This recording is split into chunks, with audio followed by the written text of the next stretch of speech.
ఈరోజు శ్రీశైలం నియోజకవర్గ అభ్యర్థిగా నన్ను ఈరోజు నియమించినందుకు మా ప్రియతమ ముఖ్యమంత్రి జగన్మోహన్ రెడ్డి గారికి కృతజ్ఞత తెలియజేస్తా ఉన్నా.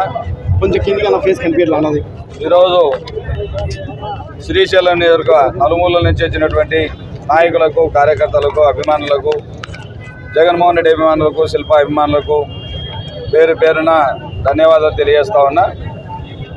ఈరోజు మంచి రోజు కావడం వల్ల నామినేషన్ దాఖలు చేశాం. ఈరోజు రాష్ట్రంలో చూస్తూ ఉన్నాం, పరిస్థితులు గమనిస్తూ ఉన్నాం. ఏమీ లేకపోయినా తప్పుడు ప్రచారాలతో ఈరోజు చంద్రబాబు నాయుడు కావచ్చు, వాళ్ళ టీం పవన్ కళ్యాణ్ కావచ్చు, లేకపోతే పురంధేశ్వరి కావచ్చు, వీళ్ళందరూ కూడా అసత్య ప్రచారాలతో ఈరోజు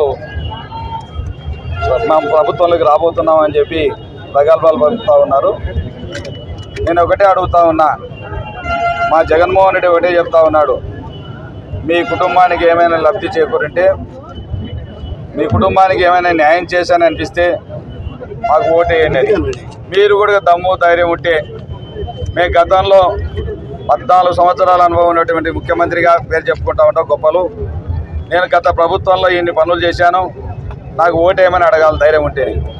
అలా కాకుండా తప్పుడు వాగ్దానాలు గతంలో ఎన్నోసార్లు చూసాం.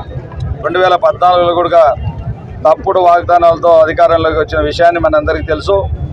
ఆ రోజు రైతు రుణమాఫీ చేస్తాననే పెద్ద మనిషి 87,500 కోట్ల రూపాయలు రుణమాఫీ చేయాల్సి ఉంటే 13,500 కోట్లు మాత్రమే రుణమాఫీ చేసి 50,000 లోపు ఉన్నటువంటి వారికి రుణమాఫీ చేసి రైతులను దగా చేసిన ప్రభుత్వం తెలుగుదేశం ప్రభుత్వం. వెన్నుగుడక అదే కాకుండా డాక్రా రుణమాఫీ చూస్తూ ఉన్నాం.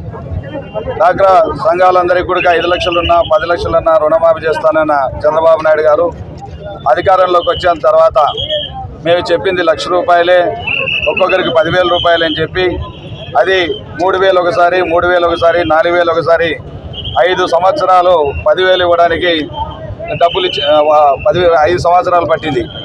అదే కాకుండా మీరు 5 లక్షలు తీసుకున్న వాళ్ళు 10 లక్షలు తీసుకోండి, 10 లక్షలు తీసుకున్న వాళ్ళు 15 లక్షలు తీసుకోండి, మీరు అసలు కట్టండి, నేను వడ్డీ కడతానని పెద్ద మనిషి 1.5 సంవత్సరాల కాలం వడ్డీ చెల్లించి 3.5 సంవత్సరం ఎగనొక్కినటువంటి దాఖలాలు ఉన్నాయి.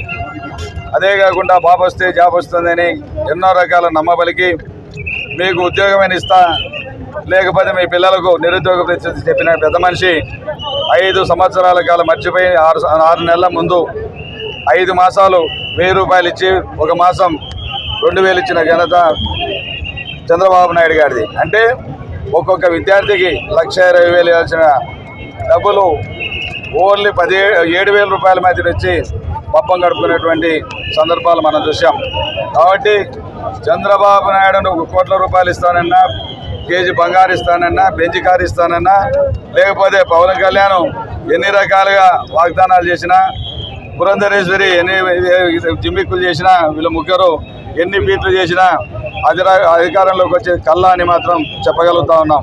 ఎందుకంటే మా ప్రియతమ ముఖ్యమంత్రి గారు ఏదైతే ప్రజా సంకల్ప యాత్రలో మాట ఇచ్చారో ప్రతి మాటను కూడా 99% నెరవేర్చిన ఘనత మా ముఖ్యమంత్రి గారిది. అదేవిధంగా ఈరోజు సంక్షేమ పాలన జరుగుతూ ఉంది. 2,70,000 కోట్ల రూపాయలు ఈరోజు సంక్షేమం కోసం ఖర్చు పెట్టినటువంటి ముఖ్యమంత్రి ఎవరైనా ఉన్నారు భారతదేశంలో అంటే అది జగన్మోహన్ రెడ్డి అని చెప్పక తప్పదు. ఎందుకంటే సంక్షేమం ఈరోజు చూస్తూ ఉన్నాం, ఎక్కడ చూసినా నడుగా. ఆ రోజు మనం ఎన్నోసార్లు బుక్కులలో చదువుకున్నాం, గాంధీజీ కలలు కన్నటువంటి గ్రామ స్వరాజ్యం కావాలని. అది జగన్మోహన్ రెడ్డి గారితోనే సాధ్యమైంది అనే విషయాన్ని ప్రజలందరూ గుర్తిస్తూ ఉన్నారు. మనం ఈరోజు చూస్తూ ఉన్నాం, ఈరోజు ఎన్నో పథకాలు, సంక్షేమ పథకాలు పేదవారికి ఈరోజు నిలువనీడనిచ్చాయి. ఈరోజు ఆ పథకాల వల్లనే ఎంతో లబ్ధి చేకూరుతూ ఉన్నారు. వాళ్ళ పిల్లల భవిష్యత్తు ఈరోజు తీర్చిదిద్దుకుంటూ ఉన్నారు. ఎన్నో రకాలుగా ఈరోజు అమ్మఒడి కావచ్చు, విద్యా దీవెన కావచ్చు, వసతి దీవెన కావచ్చు, రైతు భరోసా కావచ్చు, ఇన్పుట్ సబ్సిడీ కావచ్చు, లేకపోతే చేయూత కావచ్చు, ఆసరా కావచ్చు, ఇలాంటి ఎన్నో పథకాలు చెప్పిన మాట తప్పకుండా మా వాగ్దానం నెరవేర్చిన ముఖ్యమంత్రి ఎవరైనా ఉన్నారు అంటే జగన్మోహన్ రెడ్డి చెప్పక తప్పదు.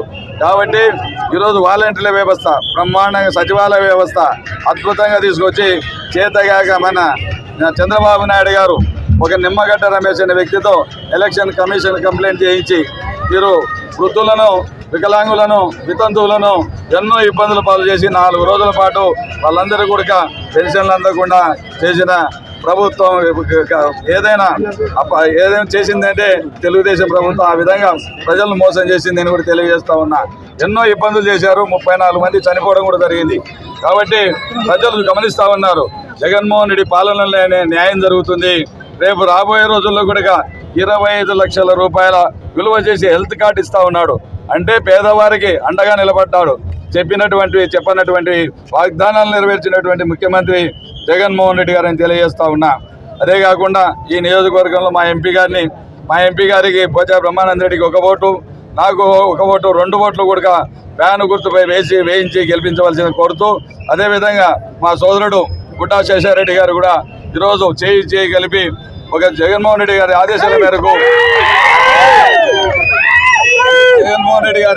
మేరకు ఆయనకు ఇచ్చిన మాట ప్రకారం ఈరోజు ఎలక్షన్లో పాల్గొని నియోజకవర్గం అంతా కలయి జరుగుతూ మేమందరం కూడా కలిసికట్టుగా పనిచేస్తామని తెలియజేస్తా ముగిస్తా ఉన్నాం.